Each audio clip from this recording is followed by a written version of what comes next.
Well, here we are back for another live stream, another Facebook Live. I don't know whether this one's going to be more interesting or more boring than the last one that we had, where I spent roughly 5 hours building a Lego version of Las Vegas. If you missed seeing it, that is still up on the Facebook page at facebook.com/JeffDoesVegas. You can go and check out that video if you are so inclined. Again, thank you to everybody who sat through 5 hours of that with me last time. Welcome to it. My name is Jeff. I'm the host of the Jeff Does Vegas podcast, and I say thank you for taking time out of your day here on a Saturday to hop on and join me for what I believe is something very important that we need to talk about here. The world is still a very weird place. As you can tell by my hair, my COVID hair, this is, I just want to show this for a second because this is ridiculous. It's also giving me an opportunity to see exactly how thin my hair has become in certain spots. We are here in Calgary, Alberta, Canada, and just this past week, our salons and barbers opened back up after 2 weeks or a very long time of being off. And it was, it's been a long time since I've had a haircut. Let's just put it that way. I think it was like 3 weeks before the shutdown came into effect here in Alberta that I had my last haircut. And now here we are, again, a very long time. And I've gone without a haircut. Sorry. I'm just checking text messages. Anyways. Sorry, that's rude. I shouldn't be doing that during a Facebook Live, but I have to make sure my wife is, she's out doing a hike because this is what she likes to do with her spare time. She's off doing a hike in somewhere in the mountains, and I got to check and make sure it's not her texting me to say, come and rescue me.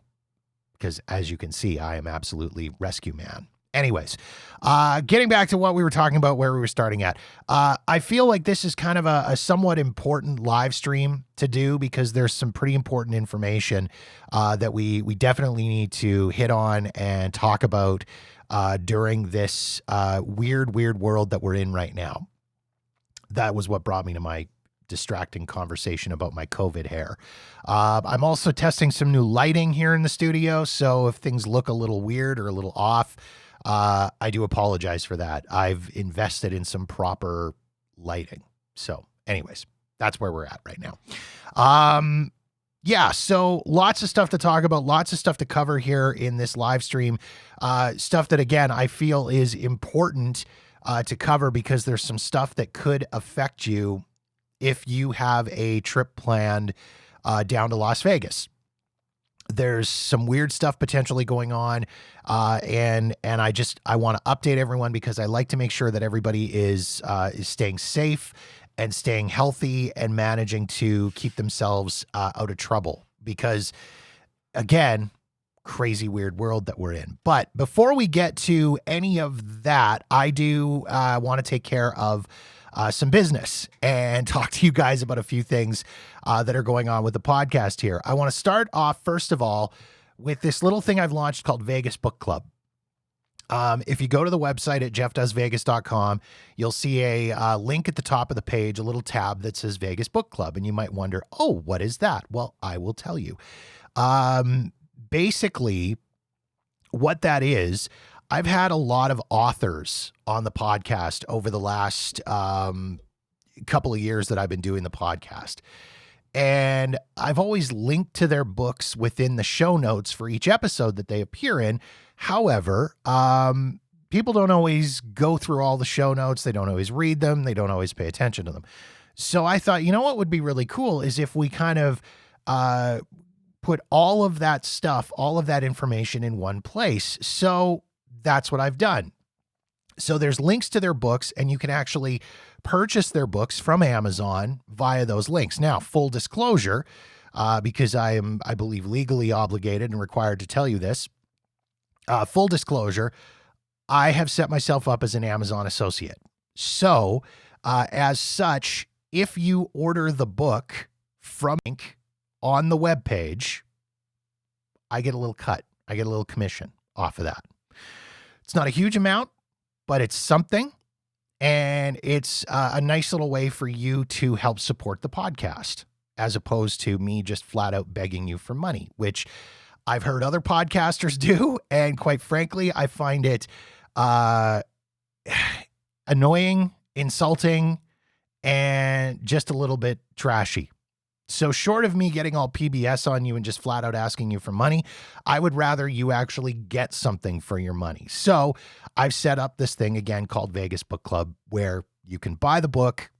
I get a little cut. And as I say, these are books. It's not just random books. These are books that I have actually read in preparation for having the various guests on the podcast. And there's some really good books on there. Classic Vegas Mistakes by David DeMontmollen is on there. Whale Hunt in the Desert, which was the book about Steve Sear, which was a great episode and a lot of fun to do. Steve's a casino host for whales in Las Vegas. The book about him is on that list. I did recently an episode about the science of scent and the psychology of scent. Dr. Rachel Hers, the author of that book, of a book about that subject, her book is in there. David Schwartz, who did a book about the Sands, the legendary vintage Vegas hotel at the Sands. He did that book. I had him on the show. I read that book. It's a fantastic book if you're into Vegas history. All of those books are on there. So you can actually purchase those books via the links. And as I say, you are going to be helping out the podcast, which is kind of cool. Something else that I am now set up as well, and this is kind of fun. The Jeff Does Vegas podcast is an official Vegas.com affiliate. Again, full disclosure, as an affiliate, if you book any of your Vegas plans, whether it's hotels, attractions, shows, tours, even if you book full air and hotel packages, I get a cut of that. I get a commission off of that, which is a pretty sweet deal, if I do say so myself. It's a sweet deal for you. It's a sweet deal for me. How do you do it? Again, go to the website at jeffdoesvegas.com. At the top, you'll see a link that says vegas.com. Go there, do all your searching, do all your booking through there. There's some special deals and some exclusive stuff just for you guys that, again, only you guys are going to have access to. And by doing your booking through that, I will get a little bit of a cut off of it. So that's kind of fun. And then last bit of shilling. I promise. I said I wasn't going to just beg for money, and I'm not just begging for money. Again, if you're going to support the podcast, I want to make sure that you actually get something for supporting the podcast. So last thing, we have officially launched, and again, I use the royal we, like there's a giant, massive team of people working here when it is, in fact, only me. I have launched an official gear page. There is now jeffdoesvegas.com swag. We've got t-shirts, we've got book bags, we've got hoodies, we've got hats, we've got mugs. We've even got the all-important mask.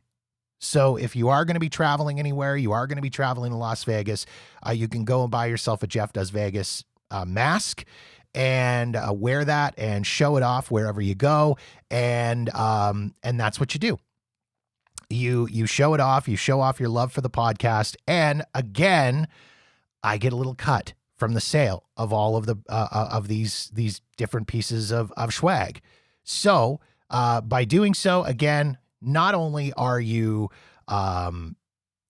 showing your support for the podcast, but you are literally showing your financial support for the podcast. So there you go. So that's it for the crap. Actually, no, you know what? I lied. That's not it for the crap. Well, it's kind of it for the crap. I'm going to run through, in case you missed it, be sure to go and check out episode number 80, my conversation with Jen Kramer, who is a Vegas headliner. She has been headlining for the last couple of years at the Westgate, doing a show called The Magic of Jen Kramer. She is a magician. She is an absolute sweetheart. She is one of the nicest people that I've ever had the pleasure of talking to. I was actually supposed to chat with Jen all the way back almost a year ago in March. And then, the world happened.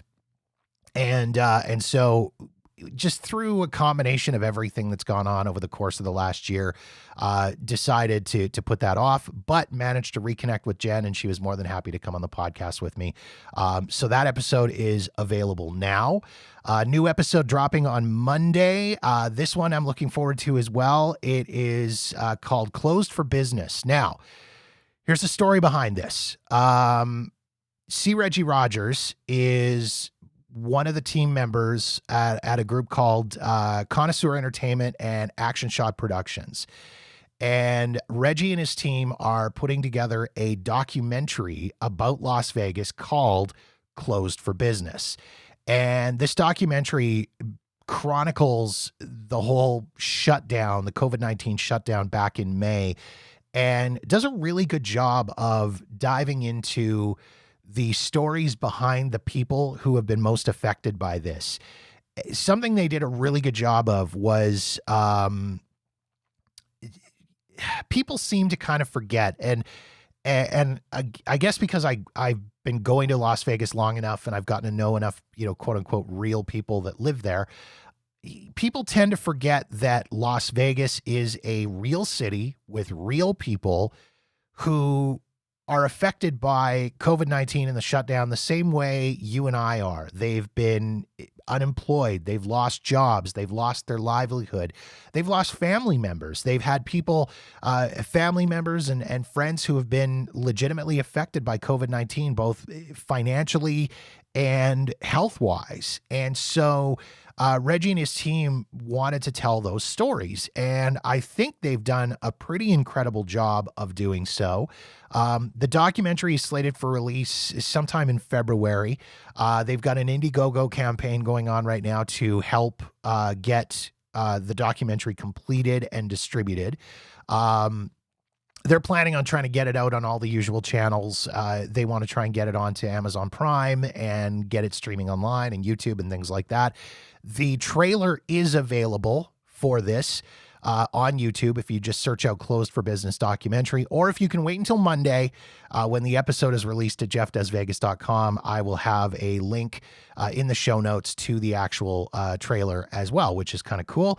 And then finally, the last thing I'm going to show for you, episode number 82, which is going to come out on February 1st. So a couple of weeks from now is my episode and my interview with Danny Elizabeth. Now, Danny is a Vegas showgirl.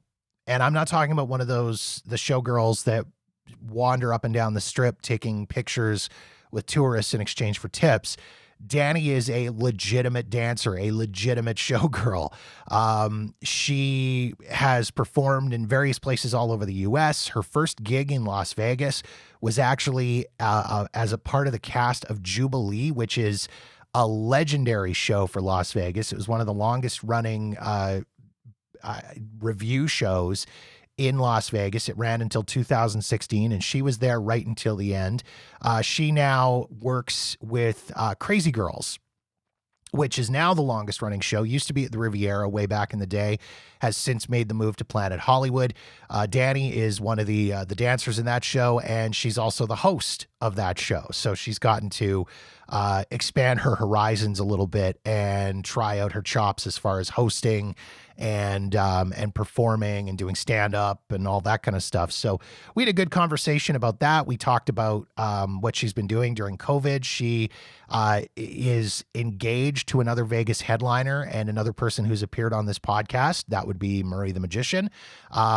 Murray and Danny are engaged to be married here, so they've been busy trying to plan a wedding and then also launching a new business that has absolutely nothing to do with performance, which is kind of cool. So you're just going to have to wait until that episode comes out to get all the details. So that is February 1st. So that's 2 weeks that comes out. So that is it for the shilling. I promise. That's it for what I'm going to talk about as far as shilling and everything. So I promised you a traveler update.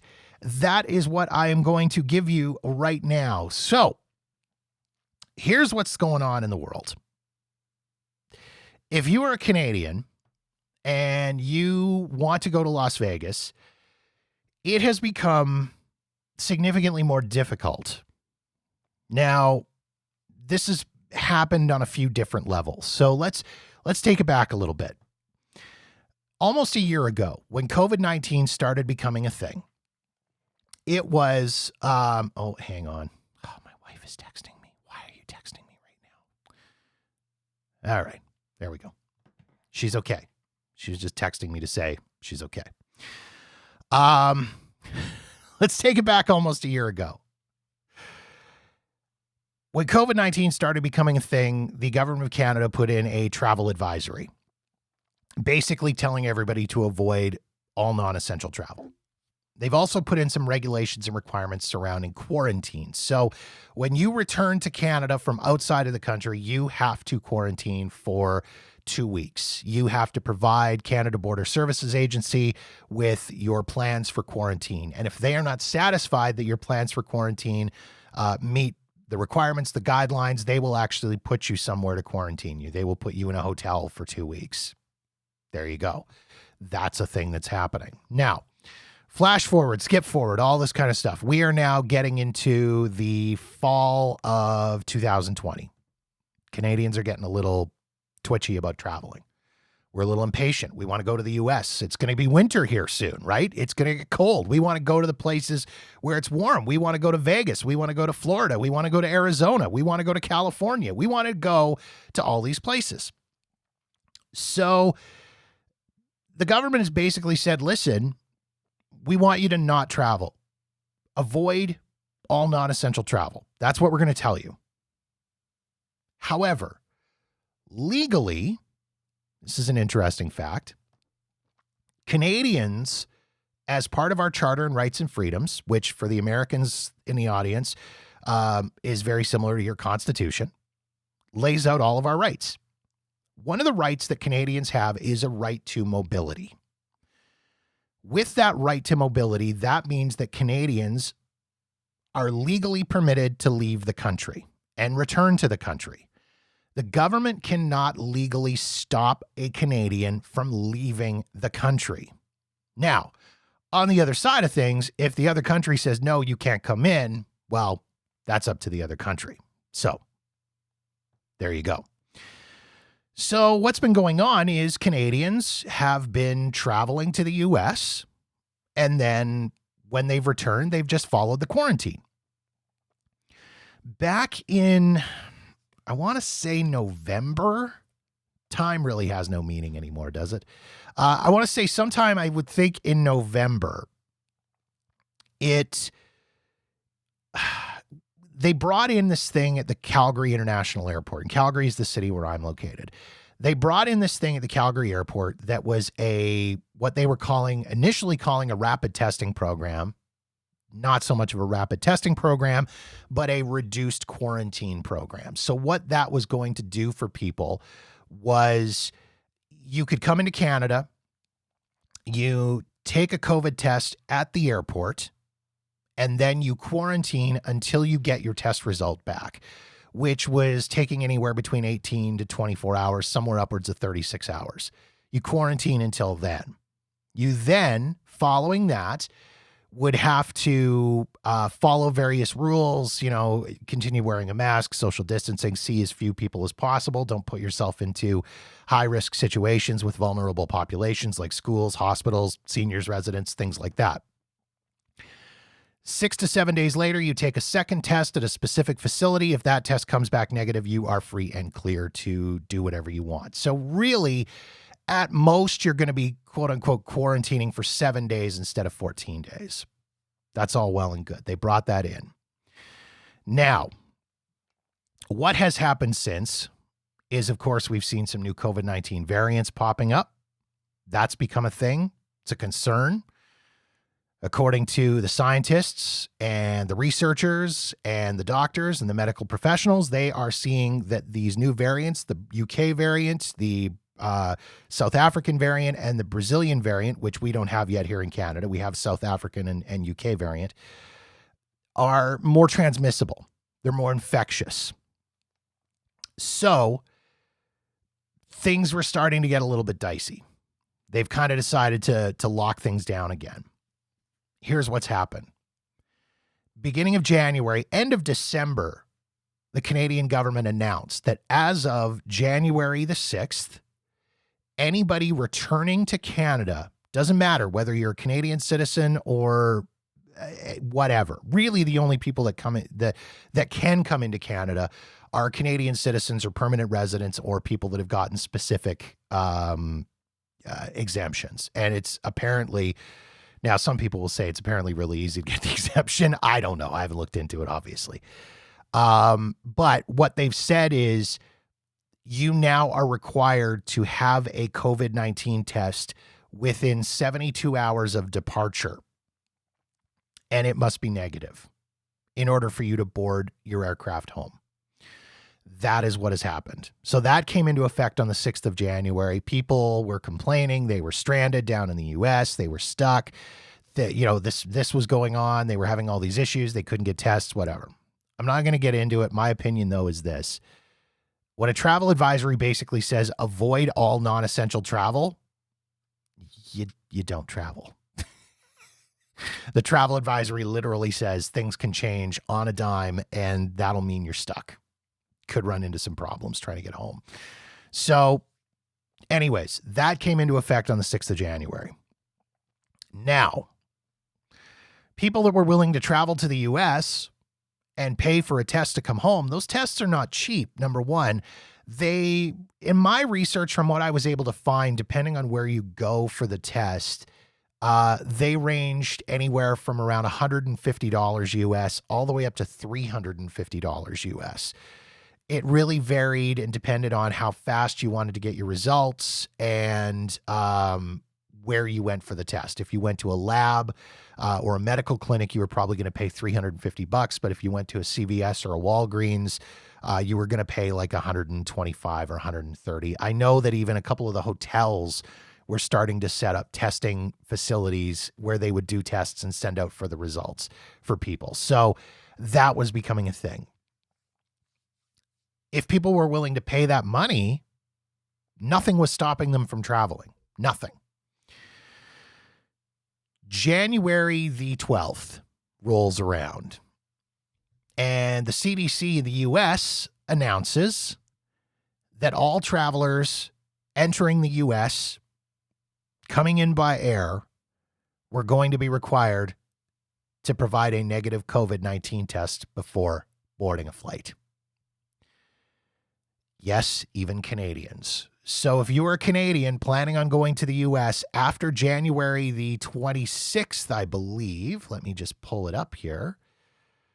January the 26th. Yes. If you are a Canadian going to the US after January the 26th, you will be required to provide the results of a negative COVID-19 test. That's a thing that's happening now.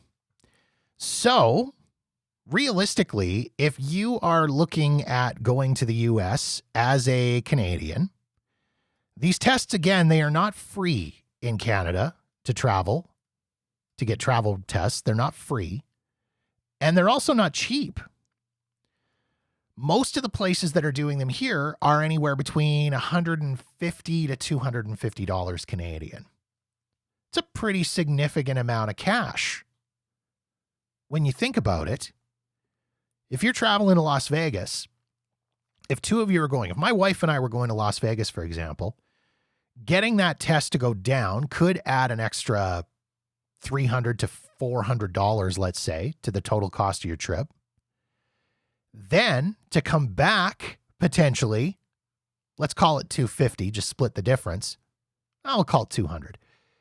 Another $400 US, so close to $600 Canadian in order to come home. You have now added an extra $1,000 to the potential cost of your trip. But wait, there's more. To use an old infomercial term. But wait, there's more. So yesterday, during his daily briefing, our prime minister, and I'm not letting this get political, by the way. This is not a political thing. I don't want the politics to be involved. I'm not talking politics here before people start freaking out about that, because people will freak out about that. That's just the way people are. Earlier today, during his daily briefing, this was yesterday, so early yesterday, our prime minister does a briefing pretty much every day, every weekday at least. During that briefing, Prime Minister Justin Trudeau said that the Canadian government could impose stricter travel restrictions on people entering Canada, including making it mandatory to quarantine in a hotel at their own expense when they arrive in Canada. I'm just going to rehash that for you again. So there is the potential that if you return to Canada, and people might say, well, how can they know? Where are they going to have blah, blah, blah, blah, blah.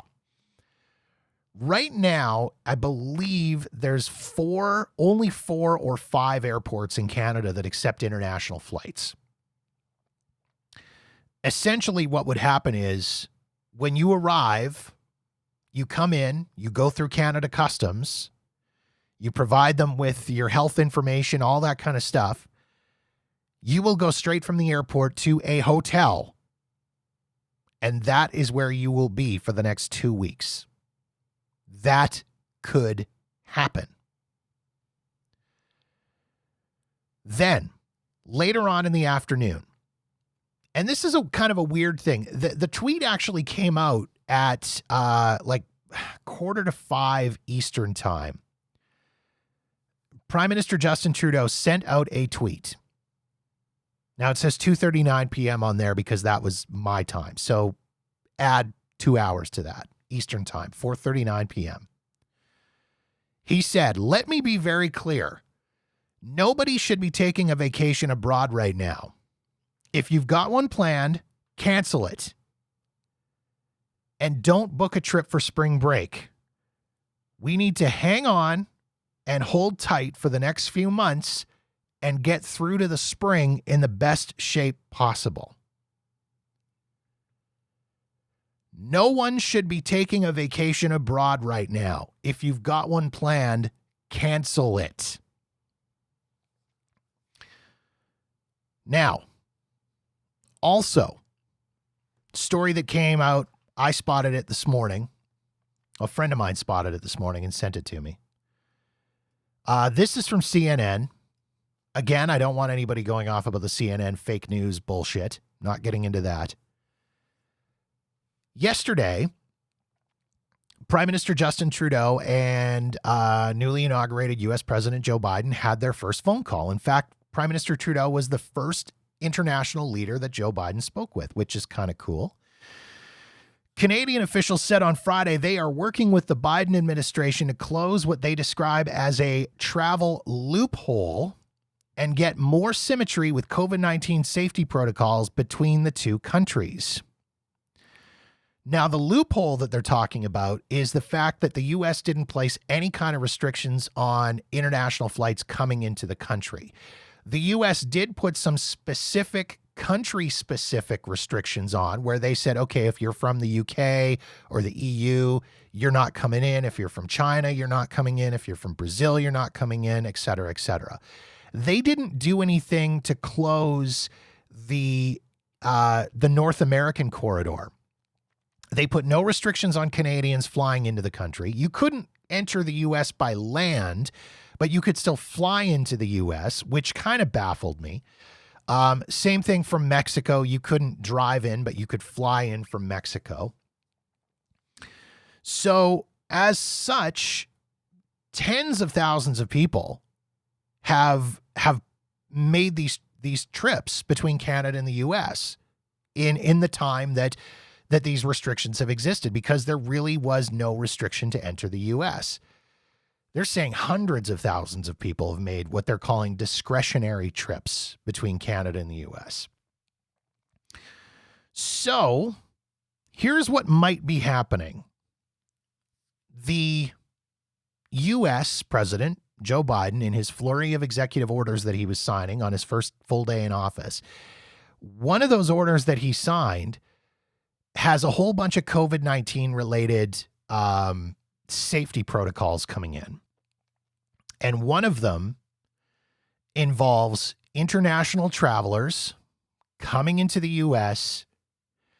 and being required to quarantine as per CDC guidelines. Now, the CDC guidelines, I think, are 10 days without symptoms, whereas Canada's guidelines are 14 days no matter what.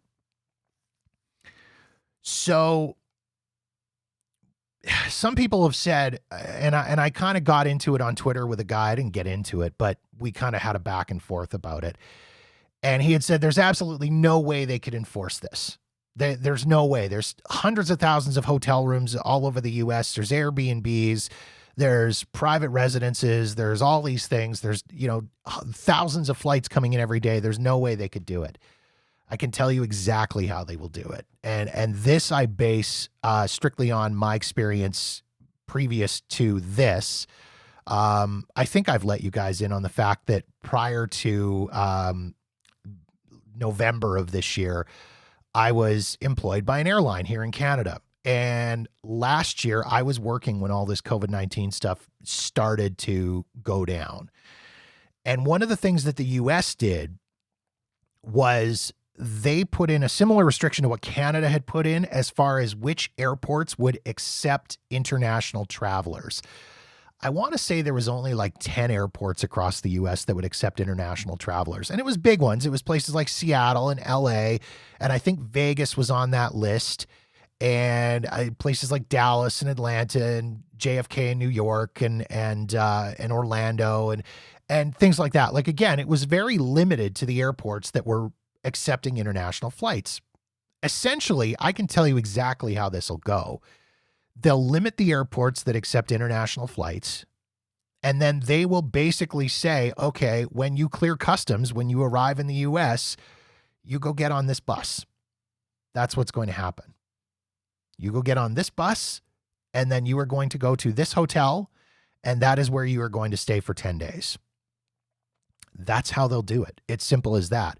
And if they want to completely de-incentivize the travel, they will say that you will quarantine at your own expense, which is what Canada is looking at doing for people coming back from the US. So this is all a thing. These are wheels that are all in motion. And again, my experience of working in the travel industry and working in the airline industry, with the chatter that I am seeing that's going on, you've got a prime minister who, for the last couple of weeks, has been dropping these hints saying, don't travel, don't travel, don't travel. If you travel, you are risking being stuck.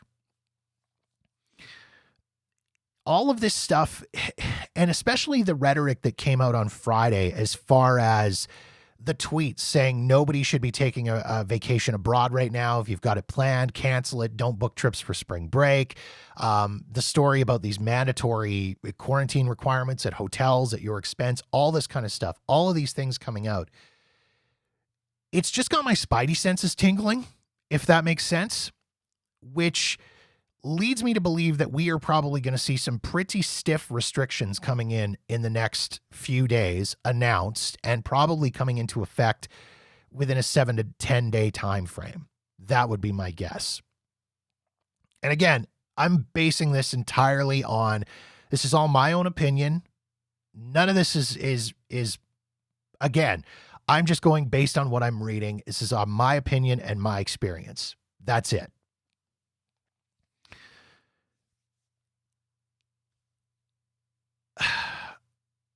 You're all grown-ass adults. You're all capable of making your own decisions. I can't tell you what to do. Nobody can tell you what to do. And I'm only really, again, I'm only talking to the Canadians here, okay? You guys are the ones that are really affected by this. We are the ones that are affected by this. Here's what I'm telling you. If you were thinking of taking a trip to Las Vegas or anywhere in the US in the coming weeks, I would say don't. If you haven't booked it yet, don't go ahead and book it. Okay, that is my number one piece of advice. Okay. Number two, if you have already booked that trip, I would recommend looking into canceling it, or be prepared to have your trip canceled. Now, I know that there's certain airlines that have said that if you take the initiative to cancel your trip yourself, you will not get a refund. It will just go to a credit. But if the airline cancels it, then you will get a refund. So it's really up to you, however you want to handle this or however you want to play it. Okay. That is totally up to you. My third piece of advice is this. If you or someone you know is currently in the US, currently in Las Vegas, enjoying the sun, the warmth. Well, actually, it's not that warm in Vegas right now. I was looking at the forecast. It's supposed to, they got snow in the forecast for this week. Anyways, if they are somewhere enjoying not Canadian weather, I would recommend getting in touch with them ASAP and telling them to book their pre-travel COVID test as soon as they can and make plans to get your butt back to Canada. And here's why. Currently, right now, the travel advisory that Canada has in effect is a level 3 travel advisory, which basically says avoid all non-essential travel. The next step up from that is a level 4 travel advisory. So, the level 4 travel advisory says to avoid all travel. Here's the thing. Most insurance plans, travel insurance, health insurance plans, if it kicks up to a level 4 travel advisory, you're done. They will not cover you for health insurance. So although the prospect of being stranded in Las Vegas sounds amazing, and trust me, it does right now, there is nowhere else in the world that I would rather be right now than in Las Vegas, visiting my friends, hanging out on the strip, enjoying a frozen Baileys at O'Shea's, scarfing down a beef Wellington at Hell's Kitchen, enjoying a pint and a $5 French toast at Ellis Island. These are all things that I would rather be doing right now than sitting in my basement here in Calgary telling you as a Canadian to get your asses home. But hear me out on this. If all of a sudden this kicks to a level 4 and you are stuck down there, you are stuck in the US with no health insurance, which could be a massive nightmare. And I'm not talking about you. People are like, oh, well, I'm not going to get the COVID. The chances of me getting the COVID while I'm down there are slim to none. Listen, it could be something as stupid, and I've seen this, something as stupid as you get up in the middle of the night in your hotel room, you misjudge where the end of the bed is, you trip over it, you fall and you bash your head open on the corner of a desk, and you have to go to a hospital. You are now into it for tens of thousands of dollars potentially for something stupid, not the COVID, just for something dumb like that. So I don't want to scare anybody. I don't want to freak anyone out. I don't want to have anybody going crazy. But the simple fact of the matter is this. Spidey senses are tingling. I suspect we are going to have some pretty heavy-duty travel restrictions coming into place in the coming weeks. All I'm saying is be prepared to either cancel your trip or have your trip canceled. If you are currently in the US or know someone who is, tell them, you know what, it might be a good idea to get yourself home. That's all I'm saying right now. Again, I don't want to freak anybody out. I don't want anybody losing their minds and going crazy and going, oh, Jeff, you're being paranoid. You're being crazy. You're losing your mind. I don't think I am in this case. And again, all I can do is bring this back to my experience working in the airline industry and being there last year when all of this COVID stuff started to go down. When it started to go down, it went down fast. Like I remember at the end of February last year where we were all kind of sitting around on our team going, well, you know, it looks like we might have to maybe cancel a few flights and scale things back a little bit. And within like 1 week, it was like, oh, shit, we are canceling all of the flying to the US, all of the international flying. That is all being done. We're not taking anybody down. We're just bringing people back and that's it. And boom, all of a sudden we were operating the same number of flights that this airline operated like 18 years ago.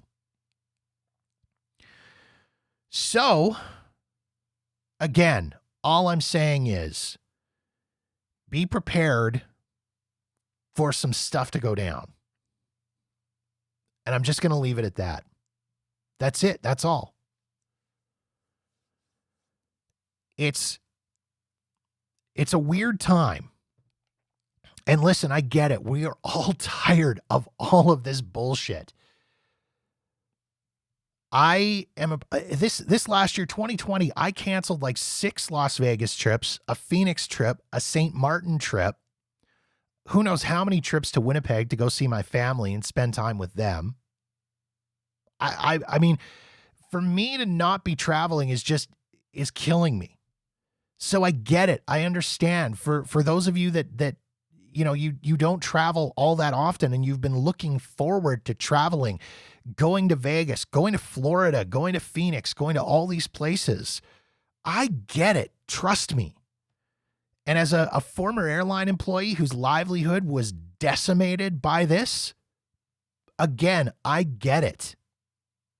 I understand the frustration. But you've got to, if you're not even willing to take your safety into account or any of that, and I understand. I mean, listen, there was a point back in November when COVID numbers were starting to drop and things were going a little bit down and numbers were decreasing and things looked good.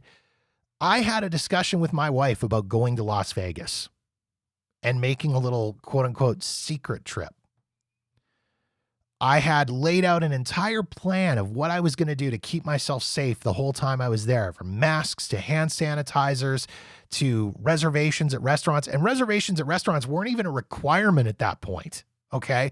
As they are now. Like right now, the capacity restrictions, 4 people to a table, 25% capacity, and you had to make reservations. That wasn't a thing when I was looking at booking my trip. But I was willing to do that. I was going to eat in off hours. I was going to try to avoid people, sanitize, wipe everything down, all that stuff. And my wife brought up a really good point. Bless her heart. She said, you don't even like going to the grocery store.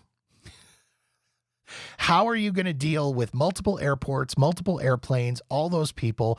And you say you're going to be careful. And actually, it's interesting. When I had a conversation with Dave and Michelle from We Work to Visit Vegas, that blog. And I had a conversation about that because they had done Vegas in the fall. And they had said, and David said to me, listen, you can make all the plans in the world to be safe, but as soon as you get down there and you get into the groove and you have a few drinks and whatever, the masks don't come up the way they should, and you're probably not sanitizing and you're not staying away from people and blah, blah, blah, blah, blah. And your risk factor just goes through the roof. So combine all of that now with the fact that you need a test to go down, a test to come back, potentially quarantining when you arrive in Vegas for 10 days, and then quarantining when you arrive home in Canada for 2 weeks, potentially, at a hotel, at your expense. These vacations have become very expensive. And listen, this is the intention of this. Again, Canadians have the legal right to be able to leave the country. That's the thing. And if other countries don't put restrictions on who can come in, then guess what? We can go there. What the intention behind all of this is to make it as inconvenient as possible for travel. They want to keep people home. And I'm totally okay with that. Completely and totally okay with it. So again, my advice is this. I'm going to close it all out with this because I think I've taken up enough of your time. And again, I appreciate you spending your time with me here today. This was kind of a last minute decision. I didn't really promote any of this, but please feel free to share this video with anybody that you think might need it. Again, if you're planning to book a trip to Vegas or anywhere in the US in the coming weeks, don't. If you've already booked, consider canceling it if you can, and you're going to get a refund back, not a credit, but a refund. Or just be prepared knowing that your trip may be canceled entirely. If the airlines just say F this and cancel all the international flying, which is a distinct possibility that they just may do that. Just be prepared for that, okay? And again, if you are in the US watching this, or you know someone who is, you may want to have a conversation about getting your pre-travel COVID test booked and getting yourself back to Canada as soon as possible. And that's really all I've got, folks. That's it. Simple as that. I hope that you guys have found this somewhat helpful. I don't want to freak people out. I don't want to have people, the boogeyman about, Oh, and Jeff's just bitter that he can't go to Vegas. Yeah, I am a little bitter that I can't go to Vegas. I'm not going to lie to you. When I am on various Vegas-related Facebook pages and I see people having fun in Las Vegas, it's infuriating as hell. It makes me angry when I can't go to Vegas. But these people all can and do and have and seem to have enjoyed it, and hardly anybody's come back with COVID. But I'm not willing to take the risk. So I stay home and I do a podcast about Vegas. That's how we roll. So I'm going to close it out. I'm going to wrap it up. Thank you for, again, taking the time to jump on with me here and watch me and listen to me ramble on. I hope it was a little more interesting and useful than the Lego live stream. But I digress. Thank you for taking time and out of your Saturday or whenever it is you happen to be watching this and joining me here on this Traveler Update live stream. I really do appreciate it. If you haven't listened to the podcast yet, again, one new episode, first new episode in a while is up. New episode drops on Monday. That's the Closed for Business episode. And then my interview with Danny Elizabeth comes on February 1st. Please visit Vegas Book Club. And if you are making trips to Vegas and you are going to be traveling down there, please make your bookings via our Vegas.com affiliate link at jeffdoesvegas.com. Thank you very much, everybody. And I wish you all the best. Please stay safe, stay healthy, and we will chat with you soon. Bye, all.